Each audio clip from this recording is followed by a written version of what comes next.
ನಮಸ್ತೆ ವೀಕ್ಷಕರೇ, ನಾನು ಅವಲಕ್ಕಿ ಒಗ್ಗರಣೆ ಮಾಡ್ತಾ ಇದ್ದೀನಿ. ಒಣ ಅವಲಕ್ಕಿ ಒಗ್ಗರಣೆ ಅಂತಾರೆ. ಇದು ಜೋಳದಿಂದ ತಯಾರಿಸಿದಂಥ ಅವಲಕ್ಕಿ ನೋಡ್ರಿ, ಜೋಳದಿಂದ ಬಂದಂಥ ಅವಲಕ್ಕಿ. ಇದ್ರದ್ದು ಒಗ್ಗರಣೆ ಮಾಡ್ತಾ ಇದ್ದೀನಿ. ಇದಕ್ಕೆ ಏನೇನು ಬೇಕಪ್ಪ ಅಂದರೆ, ಫಸ್ಟಿಗೆ ಎಣ್ಣೆ ಬೇಕು ಒಗ್ಗರಣೆ ಹಾಕಲಿಕ್ಕೆ. ಅದೇ ರೀತಿ ಸಾಸಿವೆ ಮತ್ತು ಜೀರಿಗೆ ಬೇಕು, ಕರಿಬೇವು, ಒಣಮೆಣಸಿನ್ಕಾಯಿ, ಶೇಂಗಾ, ಹುರ್ಗಡ್ಲೆ, ಒಣ ಕೊಬ್ಬರಿ, ಹಳದಿ ಪೌಡರು, ಅರಿಶಿನದ ಪುಡಿ, ಉಪ್ಪು ರುಚಿಗೆ ತಕ್ಕಷ್ಟು, ಸ್ವಲ್ಪ ಖಾರದ ಪುಡಿ, ಇದು ಒಣಮೆಣಸಿನ್ಕಾಯಿ ಹಾಕ್ತಾ ಇರೋದ್ರಿಂದ ಸ್ವಲ್ಪ ಖಾರದ ಪುಡಿ ಹಾಕ್ತಾ ಇದ್ದೀನಿ. ಹಾಗೆ ಬೆಳ್ಳುಳ್ಳಿ, ಇದು ಕುಟ್ನಿಯಲ್ಲಿ ಬೆಳ್ಳುಳ್ಳಿ ಕುಟ್ಟಿಟ್ಕೊಂಡಿದ್ದೀನಿ ನೋಡ್ರಿ. ಇದು ಒಗ್ಗರಣೆ ಹಾಕಲು ಬೇಕಾಗುವಂತಹ ಐಟಮ್ಸ್ಗಳು. ಈಗ ಒಂದೊಂದಾಗಿ ಉರಿತೀನಿ ನೋಡಿ.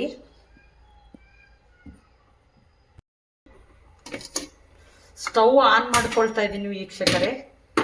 ಸ್ವಲ್ಪ ಬಾಂಡ್ಲಿ ಕಾಯಬೇಕು ನೋಡ್ರಿ. ಬಾಂಡ್ಲಿ ಕಾದಿದೆ, ಇದಕ್ಕೆ ಸ್ವಲ್ಪ ಎಣ್ಣೆ ಹಾಕೊಳ್ಬೇಕು.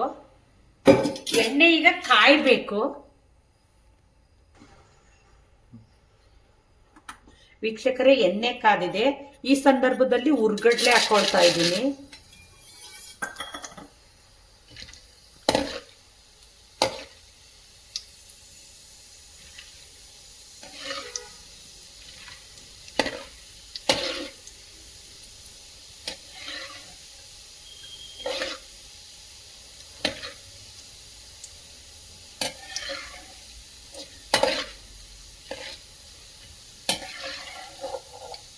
ಇದನ್ನ ತಕ್ಕೊಳ್ಬೇಕು ಬೇಗನೆ, ಇಲ್ಲ ಅಂದ್ರೆ ಸೀದೋಗ್ಬಿಡುತ್ತೆ.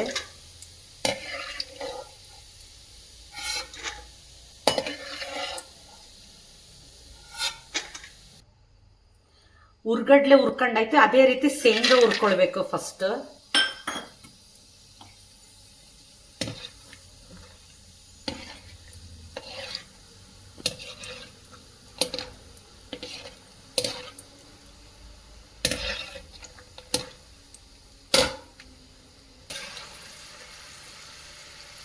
ನೋಡಿ ವೀಕ್ಷಕರೇ, ಶೇಂಗಾನು ಈ ರೀತಿ ಹುರ್ಕೊಳ್ಬೇಕು.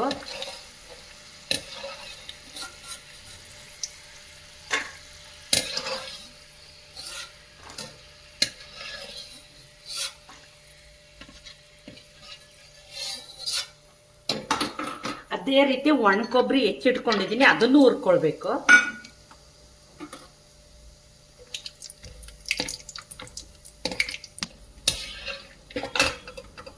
ನೋಡಿ ವೀಕ್ಷಕರೇ, ಒಣ ಕೊಬ್ಬರಿನೂ ಇದೇ ರೀತಿ ಹುರ್ಕೊಳ್ಬೇಕು.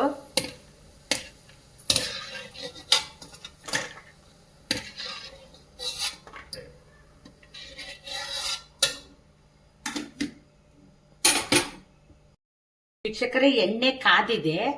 ಅದಕ್ಕೋಸ್ಕರ ಈಗ ಅದಕ್ಕೆ ಫಸ್ಟ್ ಸ್ವಲ್ಪ ಸಾಸಿವೆ ಹಾಕ್ತಾ ಇದ್ದೀನಿ. ಹಾಗೆ ಸ್ವಲ್ಪ ಜೀರಿಗೆ,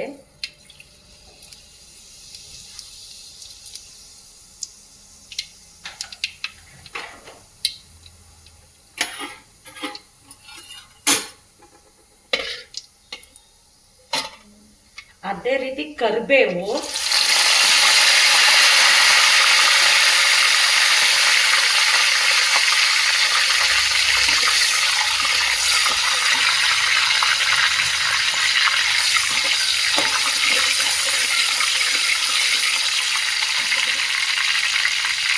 ಒಣಮೆಣಸಿನಕಾಯಿ,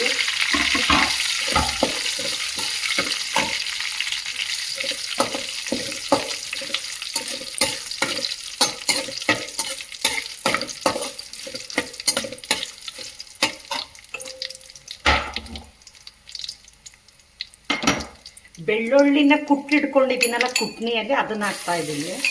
ಬೆಳ್ಳುಳ್ಳಿ,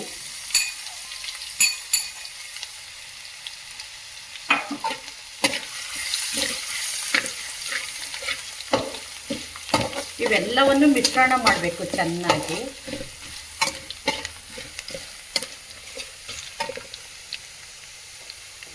ನೆಕ್ಸ್ಟು ಉಪ್ಪು, ರುಚಿಗೆ ತಕ್ಕಷ್ಟು ಉಪ್ಪು ಹಾಕಬೇಕು.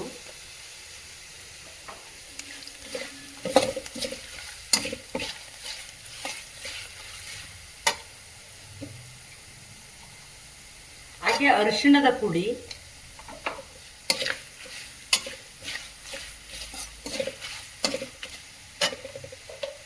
ಒಣಮೆಣಸಿನ್ಕಾಯಿ ಹಾಕಿರೋದ್ರಿಂದ ಖಾರದ ಪುಡಿ ಸ್ವಲ್ಪನೇ ಹಾಕಬೇಕು, ಇಲ್ಲಾಂದ್ರೆ ಖಾರ ಆಗ್ಬಿಡುತ್ತೆ.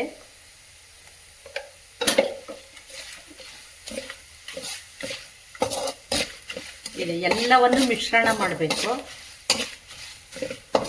ಮಿಶ್ರಣ ಮಾಡಿ ಹುರಿದಿಟ್ಕೊಂಡಿರೋಂಥ ಹುರ್ಗಡ್ಲೆ, ಶೇಂಗಾ, ಒಣ ಕೊಬ್ಬರಿನೂ ಸಹ ಹಾಕಬೇಕು.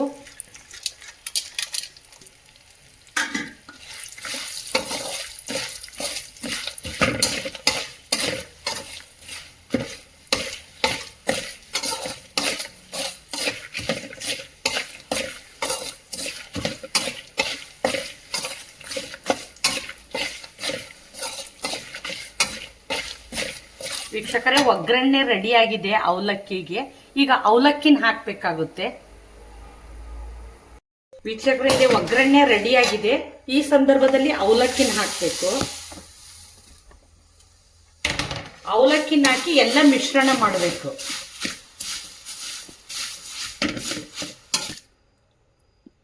ನೋಡಿ ವೀಕ್ಷಕರೇ, ಎಲ್ಲ ಒಗ್ಗರಣೆನೂ ಅವಲಕ್ಕಿಗೆ ಹಾಕಿ ಎಲ್ಲ ಮಿಶ್ರಣ ಮಾಡಿದ್ದೀನಿ. ನೋಡಿ, ಇದೆ ಸ್ವಲ್ಪ ಬಿಸಿ ಮಾಡಬೇಕು, ಜಾಸ್ತಿ ಮಾಡಬಾರ್ದು. ಇಲ್ಲಾಂದ್ರೆ ಅವಲಕ್ಕಿ ಎಲ್ಲ ಮುರಿದೋಗ್ಬಿಡುತ್ತೆ. ನೋಡ್ರಿ, ಸಾಯಂಕಾಲ ಟೀ ಜೊತೆಗೆ ಚೆನ್ನಾಗಿರುತ್ತೆ.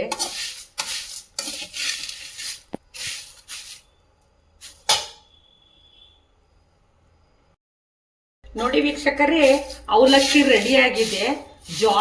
ಜೋಳದ ಅವಲಕ್ಕಿ ಇದು ಒಗ್ಗರಣೆ. ಜೋಳದ ಅವಲಕ್ಕಿಯ ಒಗ್ಗರಣೆ ರೆಡಿ ಆಗಿದೆ. ಇದನ್ನ ಹಾಗೆ ಬಿಟ್ರೆ ಮೆತ್ತಗಾಗೋಗ್ಬಿಡುತ್ತೆ. ಅದಕ್ಕೋಸ್ಕರ ಒಂದು ಸ್ಟೀಲ್ ಬಾಕ್ಸ್ ಅಲ್ಲಿ ಸ್ಟೋರ್ ಮಾಡಬೇಕು.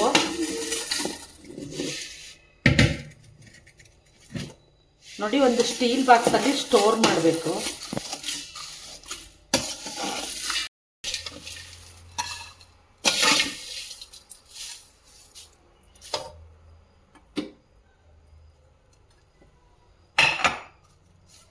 ನೋಡಿ ವೀಕ್ಷಕರೇ, ನಾನು ಮಾಡಿದಂಥ ಜೋಳದಿಂದ ಮಾಡಿದಂಥ ಅವಲಕ್ಕಿ ಒಗ್ಗರಣೆ ನಿಮಗೆ ಇಷ್ಟವಾಗಿದ್ದರೆ like, comment, share, subscribe my channel. Thank you.